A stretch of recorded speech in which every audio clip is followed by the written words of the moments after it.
Nako, heto na, sibak na, magbabayad ka. Garcia wala ng takas impeachment laban sa kanya, Korte Suprema matinding hatol. Pirmado na, aba. Yan po mga kababayan ang ating alamin sa video ito. Pero bago po natin simulan yan mga ka-review natin, palike naman po ng video ito, malaking tulong po yan. Maraming salamat po at eto nga, bago po natin i-play yan, pasadahan po muna natin ang mga nagte-trending na mga balita dito po sa social media. At eto nga mga kababayan, nako, grabe. Palpak na naman po si President Bongbong Marcos Jr. Ayan na. Paano po nating hindi masasabing palpak? Eto po ang balita mula sa News 5. 50 pesos per kilo rice price cap. Iuutos ni President Marcos Jr. Ayan na. Teka lang. No? Nasaan na pala yung 20 pesos na kilo ng bigas? Aba, 50 na po ang kilo ng bigas na ipapatupad nila mga kababayan. Okay? Naisip ko lang bigla, talagang palpak talaga itong si President Bongbong Marcos Jr. Diba? Kasi ang pangako niya sa taong bayan, no? 20 pesos per kilo ng bigas. Ako kami talaga, real talk lang po ito mga kababayan. Hanggang ngayon, mga ka-review natin, hindi pa kami nakakabili ng 20 pesos na kilo ng bigas. Ewan ko lang po sa inyo I think hindi po lahat ng mga Pilipino nakabili na po ng 20 pesos or naka-experience na ng 20 pesos per kilo ng bigas. Ngayon, lahat po tayo makaka-experience ng 50 pesos per kilo ng bigas. I'm pretty sure, no? Dito nga sa amin mga kababayan, 61, di ba? 61 na yata ang kilo ng bigas mga kababayan. Okay? Ibig sabihin, wala tayong maasahan dito. Diba? Ito po ang naging komento ng ating mga kababayan patungkol dyan. Sabi po ni Jeffrey, kala namin 20. Yun nga rin ang akala namin Diba? Nabudol tayo. Sabi ni Renz, abikog 20 na lang boss. Yun ang akala natin. 50 pesos pala. Saan na yung 50 per kilo para sa mga fans ni BBM? Saan na po yung halos ganun no? Di ikaw mag-abono kasi tig 60 na kilo ng bigas. Correct. Di ba? Para sa kanya 50 pa lang pero sa ating sobra-sobra na. Saan ba nakatira ang ating Pangulo mga kababayan? Saan ba sila bumibili ng bigas? Grabe naman. Hindi ba nila alam yung presyo ng bigas? 60 plus na po ang presyo ng bigas. Di ba? Ay nako.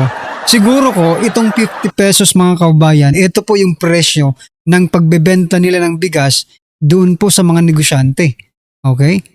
Yung mga negosyante bibili ng 50 pesos, ibebenta sa taong bayan, 60 na, 60 plus. Ay, ganun naman pala. Bakit hindi nyo yan idirekta sa taong bayan? Naku po. Sabi ni Chel, dito sa Kidapawan City, ang bigas namin tag 20 per kilo. Dili na NFA tas 1K per month. Oil subsidy sa mga tricycle driver. Through the leadership of Mayor Pau Evangelista Proud Kidapawenyo. Ayan, buti sa inyo ganyan. Paano sa ibang lugar, di ba? Naka po. Sabi po ni Lisa Samson, yung 20 pesos sa piling lugar lang meron. Tas yung ibang senior lang ang pwedeng mag-avail. Hindi naging nationwide, kaya literal na hinahanap ng ibang mamamayan sa ibang palengke merong presyo ng bigas maganda at mura, 48 per kilo pero may minimum for 5 kilos lang pwedeng ma-avail. Ayan, kahit mahirap na para sa iba, sa negosyante pera-pera lang din ang labanan. Correct. Wala naman silang pakialam kung maghirap ng taong bayan, di ba? As long as kikita po sila, wala lang pakialam. Alright, ano po ang inyong opinion dito mga kababayan sa plano? No? Kasi iuutos pa lang no? 50 pesos per kilo rice price cap. Iuutos ni President Marcos Jr. Just comment down below mga ka-review natin. Bago po natin i-play yung video, pasadahan po muna natin ito sa isa pang balita, no? Ito po mga kababayan. Ito pong si Adjong ha. Sabi po ni Adjong dito, hindi rason ang krisis para magbulag-bulagan sa impeachment ni BP Sara. Aba, talaga naman bilib ako sa iyo Adjong ha. Pagdating kay BP Sara, you are very very consistent, di ba? Consistent talaga itong si Adjong. Teka lang, baka may nakakalimutan po tayo. Ito rin ang masasabi ko dyan kay Adjong. Hindi rin rason ang krisis para magbulag-bulagan tayo sa flood control scam. Diba? Trilyon po ang ninakaw sa ating kaban. Sino po ngayon ang nagbubulag-bulagan? Sabi mo, hindi rason ang krisis para pag-usapan or, di ba, i-impeach si BP Sara. Ngayon, ang sinasabi naman ng taong bayan, hindi rin dapat magbulag-bulagan at hindi rason ang krisis para magbulag-bulagan dito po sa mga nangyayaring korupsyon sa ating bansa na umaabot na po ng trilyon. Diba? Akala mo siguro panalo ka na Adjong ha? Akala siguro na Adjong panalo na siya sa sinasabi niyang ito. Pero nag-bounce back, no? Nag-boomerang po sa kanyang sinasabi. Kasi nga wala naman silang ginagawa. Ha? Alam nyo, napakasipag nyo kay BP Sara, pero pagdating po sa korupsyon, ay nako, ang tatamad nyo. Bakit? Ang tanong, bakit? Baka namalitahan po ang mga nayupak na ito, mga kababayan, no? Ito pong naging komento ng ating mga kababayan patungkol dyan. Sabi po ni Joshua Robles, hindi rason ng krisis para magbulag-bulagan sa flood control scandal na tumatagting 800 billion plus. Ayan, palakpakan po natin. Sabi po ni Ton Tano, you are still reasoning, making excuses when your intention or goal is already very clear. Totoo, no? Totoo namang napakaliwanag niya yan, napaka-clear na yan, no? Na ginagawa niyo ang lahat ito dahil natatakot kayo na maging presidente si Vice President Sara Duterte sa 2028. Kaya takot na takot ang mga ito, mga kababayan, no? Sabi naman po ni Donna, hindi din kami bulag sa 2028. Correct, palakpakan po natin. Sabi ni Raut, in Islam, integrity, ang tawag yan, SIG, is a fundamental pillar of character, representing consistency between faith, speech, and action. It requires honesty with oneself, with others, and before Allah, even when difficult. Palakpakan po natin. Sabi po dito, mabuto pa mo aning kong boboto pa ba daw kayo sa congressman na yan, si Adjong? I think hindi na po, no? Sabi po ni Edgardo, hindi rason ng impeachment ni BP Sara para baliwalain ang mamaleta scandal at lahat ng may confidential fund. Lahat dapat busisiin. Maging patas ang lahat ng mambabatas para sa taong bayan. But it is not going to happen, no? Yung sinasabi po kanina na dapat maging patas po ang mga mambabatas. Nako, ano pa yan, malabnaw pa sa sabaw ng kung anumang sabaw yan, di ba? Malabo eh. Malabo pong maging patas po sila. Kasi sa simula pa lang, nung 19th Congress pa lang, mga kababayan, tinitira na nila eh. Kaya imposible pong magkaroon ng justice or tawag dyan, pagiging bias, no? Or non-bias, di ba? Ng House of Representatives. Talagang kitang-kita po, huli na po sila. Kahit anong sabihin nila, yung mga Pilipino, hindi na po maniniwala sa kanila eh. Kahit anong sabihin nila, right? Ano po ang inyong opinion dyan, mga kababayan? Just comment down below at eto. Pasadahan na po natin yung video. Pasok.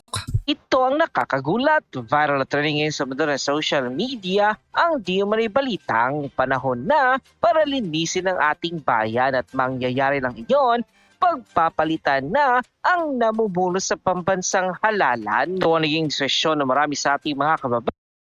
Correct, mga kababayan, no? Kasi kahit anong gawin natin, kahit anong gawin nating panawagan, kahit anong daldal natin dito na iboto si BP Sara sa 2028, if there is someone like Garcia in Ducomelec, ewan ko lang pero malabo eh. Baka nga, before, iniisip ko lang. This is my opinion, mga kababayan. Baka nga hindi pa umaaabot ang 2028, disqualify na si BP Sara eh. Di ba? Yun ang iniisip ko. Kasi ganun sila maglaro sa Comelec. They have to disqualify the opponent for them to appoint somebody na kaya nilang kontrolin, mga kababayan. Nako po. Bayan matapos ngang pumutok ang balitang dalawang abogado na maghahain na ng impeachment complaint na laban kay George Garcia at sa 6 pa na Comelec commissioners. Marami sa ating mga kababayan ngayon ang naglabas ng kanilang galit at banat pa nila ay Sana nga talaga masibak itong si Garcia, mga kababayan, at sana magtagumpay po itong impeachment laban kay Garcia, no? At sa iba pang mga Comelec officials. nawawalan na sila ng tiwala na mayroon mangyayari pang malinis na halalan sa ating mahal na bayan, lalong-lalo na ngayong darating na 2028 national election na si Vice President Sara Duterte pa ang tatakbong Pangulo ng Republika ng Pilipinas. Kaya sigaw na marami sa ating mga kababayan ngayon ay linisin ng Comelec at palitan na ang mga taong nababayaran ng pera para maging Pangulo na si Vice President Sara. Pero bago ang lahat, mga Kapinas, kung bago ka pa lamang sa channel namin ay huwag mong kalimutan mag-subscribe at pakiclick na din ang notification bell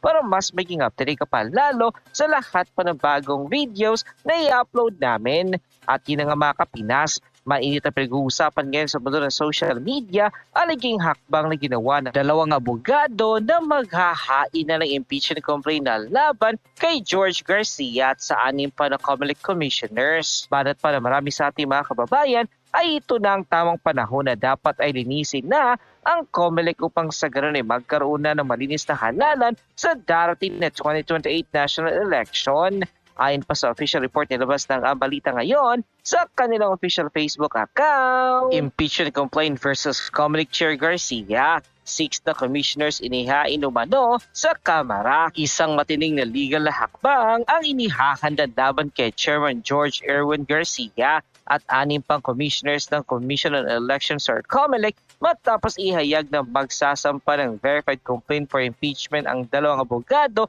sa mababang kapulungan. Ayon kina Attorney Eldridge Marvin Asirion at Attorney Sikini Lavastiria, inakusahan nila ang mga respondents ng culpable violation of law, particularly ng Republic Act No. 8436, gayon din ang betrayal of public trust at iba pang mabibigat na krimen, pattern ng maling gawain. Iginiit ng mga naghain ng reklamo na ang kaso ay nakabatay sa umano'y documented institutional misconduct na isinasabing naganap sa dalawang magkasunod na halalan.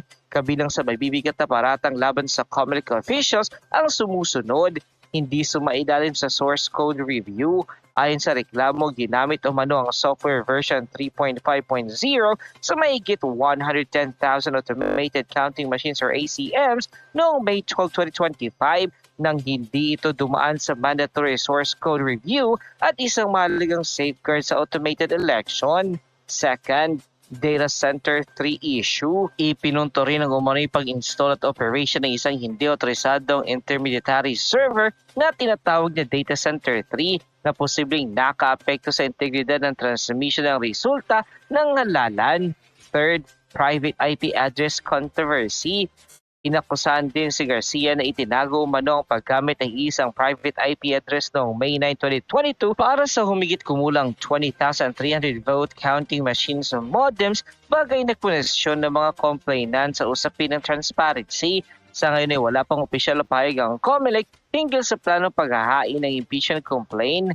End quote. Matapos ngayon lumabas sa balitang ito ay umani agad ng samot-sari komento at reaksyon mula sa marami sa ating mga kababayan at marami nga sa kanila ngayon ang hindi napigilan kanilang sarili na maglabas ng kanilang hinaing at komento sa mundo ng social media. The netizens posted, maliwanag na mas malaki ang dayaan sa automated counting machine kasi totoong kaya nila itong kontrolin at baguhin sa gitna. Dapat talagang matanggal yan sa posisyon delikado si Sara sa 2028. Siguradong hindi gusto ni George Garcia na manalo si Sara, baka palitan siya sa posisyon. Kung hindi yan gagong Garcia na yan, ang daming matitinong kongresista at senador ang nakaupo ngayon. Sibakin at ikulong ang gago na yan, George Garcia. Isa sa naghihirap sa bayan ay buwayan na administrasyon. biometric dapat butuhan at nakalive para accurate at di matagal. Di yung shading kasi nandadaya pa yan. Pag biometric, di nila madadaya yung botante at hindi na nakakaboto yung namatay na. End quote. Bigyan natin ng reaction opinion itong post ng Inquirer.net. Two lawyers are set to file an impeachment complaint against Commissions on Elections Chairman George Erwin Garcia and 6 commissioners over alleged institutional misconduct in the May 2022 and 2025 election. Okay? So yan mga kababayan, sana nga, ayan, magtagumpay po yung impeachment against dito kay COMELEC Chairman George Garcia para naman po magkaroon po tayo ng magandang laban, okay? Malinis at magandang laban pagdating po ng 2028 kasi iba po tayo nang iniisip pagdating po dito kay Garcia kasi ano to dating abogado po ito ni President Bongbong Marcos Jr.